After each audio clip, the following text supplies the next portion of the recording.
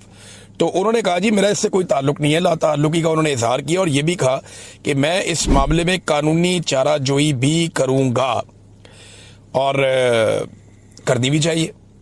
ناظرین ضمنی الیکشن چل رہا ہے, اور ضمنی الیکشن کے حوالے سے میں آپ کو یہ بتاؤں کہ مقابلہ صرف ہری پور میں ہے, جہاں پاکستان تحریک انصاف نے اپنا کینڈیڈیٹ کھڑا کیا, باقی کہیں مقابلہ نہیں ہے. ہر طرف فسطائیت ہے, ظلم ہے, جبر ہے. دیکھیں نا خیبر پختونخوا میں ایک الیکشن ہوا, وہاں کی حکومت نے پورا موقع دیا نون لیگ کو کہ آپ آئیں, آ کر کمپین کریں, آپ الیکشن کریں, آپ کھل کر آئیں, عوام کے اندر جائیں, آپ جلسے کریں, جلوس کریں, جو کرنا چاہتے ہیں آپ کریں, کھل کر آپ الیکشن لڑیں, اور ان کو فیئر چانس بھی ملا. یہ ہوا خیبر پختونخوا میں. لیکن پنجاب میں کیا ہوا؟ پاکستان تحریک انصاف نے ایک حلقے کے علاوہ اپنے امیدوار ہی نہیں دیے, کیونکہ اس سے پہلے جتنے ضمنی الیکشن ہوئے ان کے اندر جتنا گند مارا مریم نواز کی حکومت نے کوئی سوچ بھی نہیں سکتا تھا. اور جو کچھ الیکشن کمیشن نے کیا وہ بھی پوری ایک کہانی ہے, اور آپ سب اس کہانی کو بڑی اچھی طرح جانتے ہیں. نون لیگ کے کیمپ میں بے چینی ہے ہری پور میں, اور اس کے کچھ ویژول بھی سامنے آئے. کیپٹن صفدر سے ان کے کزن مل رہے تھے, اور پھر اس کے بعد جس قسم کی وہاں پہ گالم گلوچ سننے کو مل رہی تھی, بڑی بے چینی ہے. انہیں نظر آ رہا ہے کہ وہ یہ الیکشن جیتنا ان کے لیے مشکل ہے. اب اگر الیکشن کمیشن ہی کوئی ان کو فارم 47 وہاں پہ جاری کر دے اور آرڈر آ جائے صاحب بہادر کا کہ یہ سیٹ جو ہے وہ عمر ایوب کی اہلیہ کو نہیں دینی, تو پھر تو معاملہ کچھ اور ہو جائے گا. ورنہ یہ سیٹ بڑے آرام سے پاکستان تحریک انصاف جیت سکتی ہے. یہ فرق ہری پور میں موجود ہر آدمی کو دکھائی دے رہا ہے. ناظرین میں نے مفتی منیب صاحب کے بارے میں پچھلے ویلاگ میں چند باتیں کی تھیں.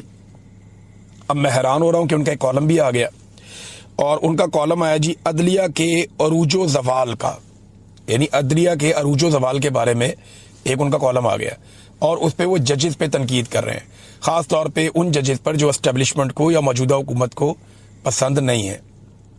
حیرت ہوتی ہے مجھے, یعنی آپ کی مفتی صاحب جو ڈومین ہے اس کے اندر آپ نہیں جا رہے, اور باقی ہر چیز میں آپ گھس رہے ہیں. اس کے لیے سہیل آفریدی صاحب اسلام آباد پہنچ گئے. اراکین کو یہ کہہ دیا گیا کہ آپ لوگ بھی پہنچیں, اور کارکنوں کی تعداد بھی اب اڈیالہ جیل کے باہر پہنچے گی. اس سے پہلے ہم نے دیکھا کہ 2 دن پہلے علیمہ خانم پہ اور عمران خان صاحب کی جو باقی بہنیں ہیں ان کے اوپر اور وہاں موجود کارکنوں کے اوپر واٹر کینن کا استعمال کیا گیا آدھی رات کو سردی میں, اور کچھ لوگ اس کو بڑا نارملائز کر دے, کچھ نہیں ہوتا, بالکل یہ نارمل ہے, یہ پوری دنیا میں ہوتا ہے. تو ٹھیک ہے, جو چیز جہاں جہاں دنیا میں بری ہوتی ہے وہ ساری اکٹھی کر کے پاکستان میں لے آئیں, اور جو اچھی چیزیں دنیا میں ہوتی ہیں وہ کبھی بھی اس کو قابل تقلید ہم نہیں سمجھتے. اب یہ جو جرنلسٹ اس قسم کے بیانیے بنا رہے ہیں نا کہ کچھ بھی نہیں ہوتا, میں نے ان کو چھوٹی چھوٹی باتوں پہ ماتم کرتے ہوئے اور چلاتے ہوئے دیکھا. یہ تتے توے پہ بیٹھ جاتے تھے جب ذرا سا ہلکی سی چھینک بھی نواز شریف صاحب کو جیل میں آ جاتی تھی. یہ میاں صاحب کی زندگی کی ضمانت مانگتے تھے, یہ عدالتوں میں جا کر گر گڑاتے تھے کہ نواز شریف صاحب کو خدا کے واسطے ہمارا نواز شریف ہمیں واپس کر دو. یہ کام یہ لوگ کرتے تھے. لیکن آج انہوں نے قبلہ اپنا کسی اور طرح کا بدلا ہوا ہے. انسانی حقوق کے معاملات میں انہیں فکر ہی نہیں ہے اس بات کی, ان کا اپنا معاملہ چلتا رہنا چاہیے. سہیل آفریدی صاحب جو ہیں وہ آج 10ویں مرتبہ آئیں گے نظام کو ننگا کرنے کے لیے. ایسا لگتا تو نہیں ہے کہ ملاقات کروائی جائے, لیکن اگر ملاقات کروا دیں تو اس سے فرق کوئی نہیں پڑتا, کیونکہ اب عاصم منیر صاحب استثنا بھی لے چکے ہیں. عاصم منیر صاحب اپنے سارے معاملات کر چکے ہیں, انہیں ایسا کوئی خطرہ بھی نہیں ہے, اور وہ D G I S P R کی ایک بڑی دبنگ قسم کی ایک پریس کانفرنس بھی کروا چکے ہیں. تو اب ملاقات ہونے دیں, اس سے کوئی فرق نہیں پڑتا. لیکن میرے خیال میں یہ ضد کا معاملہ ہے, ورنہ عمران خان کی بیوی کی تو ملاقات کم سے کم کروا دیتے, ان کی اہلیہ کی ملاقات بھی نہیں کروا رہے. بہرحال سہیل آفریدی کا اور چند اور لوگوں کا نام دیا گیا ہے, وہ آج 10ویں مرتبہ اس نظام کے کپڑے اتارنے آئیں گے. تو نظام جو ہے وہ ہر دفعہ اپنا ایک کپڑا خود ہی اتار کے ان کے قدموں میں پھینک دیتا ہے. یہ حالات ہو گئے ہیں. اور یہ سیاستدان جو آج یہ سارا ماحول انجوائے کر رہے ہیں نا, بلاول سمیت, بلاول صاحب کل دوبارہ آئے سامنے. بلاول زرداری نے لاہور کے اندر کچھ ایکٹیویٹیز کی ہیں اور اس کے بعد کہا جی پی ٹی آئی جو ہے دہشت گردوں کی طرح بہیو کرتی ہے تو ان کے اوپر پابندی لگنی چاہیے. بلاول صاحب، کراچی میں اسلحہ کون بانٹتا تھا؟ آپ کا وزیر داخلہ. گینگ وار کون کرتا تھا؟ Pakistan Peoples Party. ابھی انڈیا نے ایک مووی بھی بنائی ہے وہ رحمان ڈکیت کے اوپر. یہ کس کا آدمی تھا؟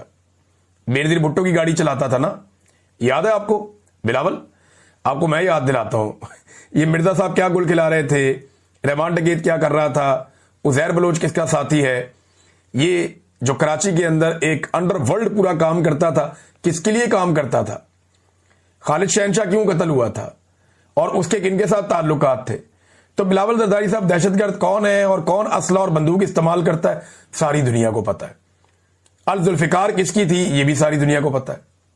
آپ ہی کی فیملی نے بنائی تھی نا الذوالفقار. کیا کارنامے انہوں نے کیے تھے؟ کیا پاکستان تحریک انصاف نے آج تک بندوق اٹھائی؟ احتجاج انہوں نے ضرور کیا، احتجاج کیا، مقابلہ کیا. ایک آدمی آپ ایسا نہیں دکھا سکتے جس کو پاکستان تحریک انصاف نے گولیاں ماری ہوں یا کسی احتجاج میں انہوں نے گولیاں چلا دی ہوں یا کہیں پہ انہوں نے حملہ کر دیا. احتجاج کرنے وہ ضرور گئے کہیں پہ. لوگ جب احتجاج کرنے والوں پہ گولی چلتی ہے، آنسو گیس چلتی ہے تو لوگ ریٹیلیٹ کرتے ہیں بعض اوقات، لیکن گولی کسی نے نہیں چلائی. یہ ترہ امتیاز جو ہے یہ پیپلز پارٹی کو تو حاصل ہے، ایم کیو ایم کو بھی حاصل ہے، کئی اور جماعتوں کو حاصل ہے.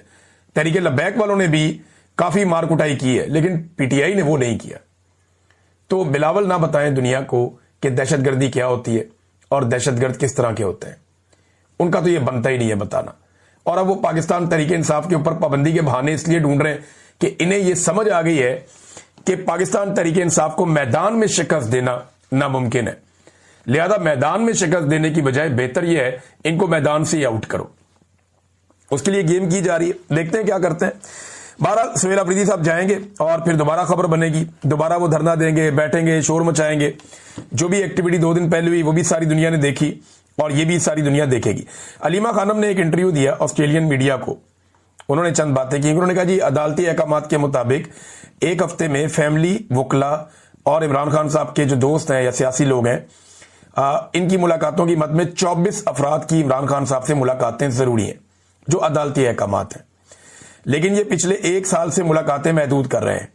یہ پہلے 6 فیملی ممبر سے 3 پر اور 3 سے پھر 1 پر اور پھر بالکل ملاقات پر پابندی پر پہنچ گئے ہیں. یہ علیمہ خانم نے کہا. انہوں نے کہا ان کے لیے مسئلہ یہ ہے کہ عمران خان اس وقت 85 سے 90% تک عوام کی آواز ہے اور 11 دسمبر کو انسداد دہشت گردی کی عدالت میں پیش ہو رہی ہوں یعنی آج کے دن، اور چارج ہو کر شاید سزا کی طرف یہ مقدمہ جا رہا ہے. میرے اوپر الزام یہ ہے کہ عمران خان کا پیغام میں نے قوم تک کیوں پہنچایا، اور عمران خان کا پیغام یہ تھا کہ قوم اپنے حقوق کے لیے، جمہوریت کے لیے، رول آف لا کے لیے کھڑی ہو جائے. یہ جناب علیمہ خانم نے انٹرویو دیا. ایک اور بات انہوں نے کہ عمران خان نے پیغام بھیجا کہ عاصم منیر کا ذہنی توازن درست نہیں ہے. اگر مجھے یا بشرا بی بی کو کچھ ہوا تو تنہا اس کا ذمہ دار عاصم منیر ہوگا اور کسی پہ ذمہ داری نہیں آئے گی. یہ علیمہ خانم نے بین الاقوامی میڈیا کو انٹرویو دیا. کافی وائرل ہو رہا ہے یہ انٹرویو. اور اس کے علاوہ ایک اور جنرل نعیم لودھی صاحب ہیں، انہوں نے ایک ٹویٹ کیا ہے.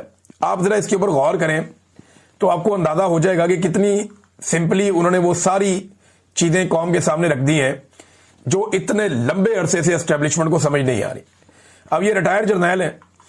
یہ کہتے ہیں آج اگر آپ ڈپلومیسی ڈپلومیٹس کے حوالے کر دیں، معیشت اکانومسٹ کے حوالے کر دیں، سیاست سیاستدانوں کے حوالے کر دیں، بات چیت قبائلی بڑوں اور سیاستدانوں کے حوالے کر دیں اور اپنے کام پر توجہ مرکوز کریں. اگر 6 ماہ میں سب ٹھیک نہ ہو جائے تو آپ کہیے گا. یہ تو 6 ماہ کہہ رہے ہیں نا، 4 ماہ میں سب ٹھیک ہو جائے گا. آج ملٹری اسٹیبلشمنٹ اس میں سے نکل جائے، یہ جو کھیل وہ کھیل رہے ہیں کھیلنا بند کر دیں، سیاستدانوں کو سیاست کرنے دیں اور مذاکرات کا رستہ کھولیں اور چیزوں کو چلنے دیں. ڈپلومیسی جو ہے ڈپلومیٹس کریں نا، معیشت کو چلانے کے لیے اکانومسٹ آگے آئیں، نہ کہ یہ خود اپنا دماغ وہاں پہ لگائیں. تجربہ ہی نہیں ہے اس کے اندر ان کا، یہ کر ہی نہیں سکتے. جو ساری زندگی تربیت لی ہے لڑنے کی، ٹھیک کرنے چل پڑتے ہیں معیشت کو. تو معیشت کیسے ٹھیک ہوگی؟ وہ تو نہیں ہو سکتی.